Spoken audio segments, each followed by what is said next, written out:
The United Kingdom is playing host to a two-day AI summit starting today, where global leaders and the biggest names in tech are assembling to discuss AI regulation and safety. And while the UK is using this summit to station itself as a global leader in the AI space, it does follow suit with global leaders scrutinizing regulations of the emerging tech. President Biden issued an executive order earlier this week, for instance. So let's bring in C3.ai Chairman and CEO Tom Siebel to discuss more about what's happening in the AI space here. Tom, great to have you on with us. First and foremost, let's talk about the executive order that we saw come from President Biden, saying that it's taking some of the most sweeping actions to protect Americans from the potential risks of AI systems. From the CEO and chairman's perspective of an AI company, how do you translate that? This is really a very broad-reaching order, okay, from the White House, as it relates, and it elevates AI to the top of the agenda by the order of the president for the Secretary of State, the Secretary of Treasury, Defense, Attorney General, Agriculture, Commerce, Labor, Health and Human Services, you name it. So now AI has clearly been put to the top of the agenda of each of these agencies and each of these departments. They are given between 90 days and in some cases 240 days to establish a chief AI officer, okay, study the risks and benefits of AI to the United States government, the Department of Defense, the Intelligence Department, the medical community, to see how can we use these technologies to the benefit of the American people. What are the risks of these technologies and how can we mitigate those risks? And importantly, how can we partner with the private sector and the academy to establish the United States as a clear leader globally in artificial intelligence.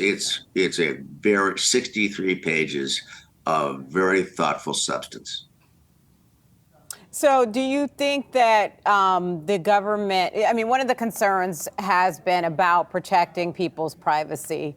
And that is one of the things that was mentioned in terms of the White House order, prioritizing federal support for accelerating the development and use of privacy preserving techniques. So where does C3.ai stand on how much privacy protection is built into what you all do? I think that the privacy protection and the right to be forgotten is an absolute mandate. Privacy protection, the prevention of using AI to propagate social and cultural bias. These are absolute mandates of the executive order, and we are all for it. When you see sweeping discussion, sweeping regulation come forward, and there have been many of those conversations where executives like yourselves have been able to weigh in on and give administrations around the world and world leaders some type of inclination as to where they need to learn more, what they need to know about artificial intelligence, which has been around for decades. It's really just generative AI that's reinvigorated so much of the conversation now here too. So with that in mind, is there anything within these discussions that you hear taking place that says that C3.ai, your company, would have a materially different market that you can address, or even that your financials would be different if executives, at least in the political realm, did not get regulation correct? Well, I think that this is not so much about regulating this executive order. It's about understanding the technology, understanding the benefits of these technologies of AI, how we can take advantage of the benefits, understanding the risks, how we can mitigate and avoid the risks. So I don't see this as a big piece of regulation. It's an order to the people who run the United States government, okay, be it Intel, be it Defense, be it Health and Human Services, Transportation, Labor, you name it. And this is an order to understand these technologies, okay, get a report on my desk as the president. Okay, I want a report within 90 to 240 days on how you're going to take advantage of these technologies to the advantage of the American people and to the United States of America. It's an important document.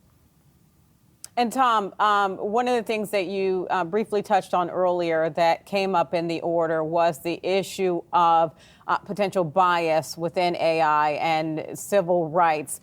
Where do you stand on how AI can address that issue for algorithmic discrimination and fairness when it comes to, say, the functionality of AI within the legal system?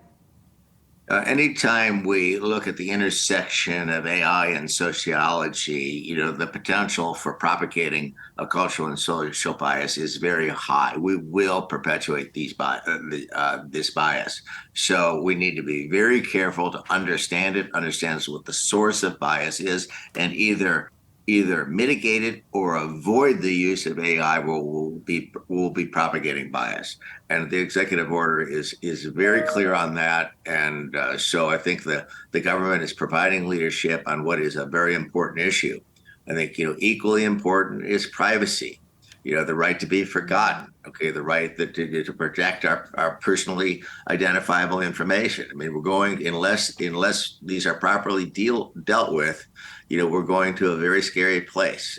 But I think the leadership of the White House and the government on this is very clear, and it's been made very clear by the White House that if you work for the United States government, that AI is your top priority. Understand it, figure out how to take advantage of it. Okay, embrace with the private sector and the academy, and get it done and get the report on my desk and tell me how you're going to do it.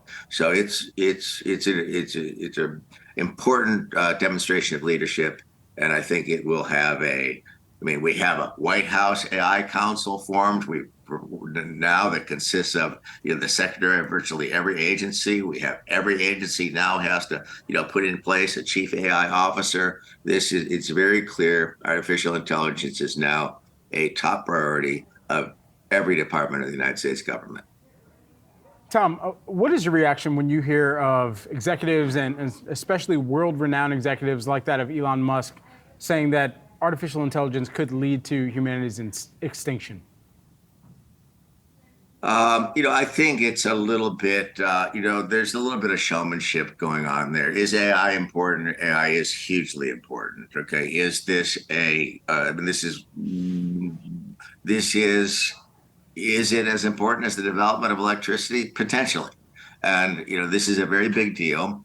I think the consequences of this, we don't need to worry about so much about the sentient computer, about a smart refrigerator taking over our house.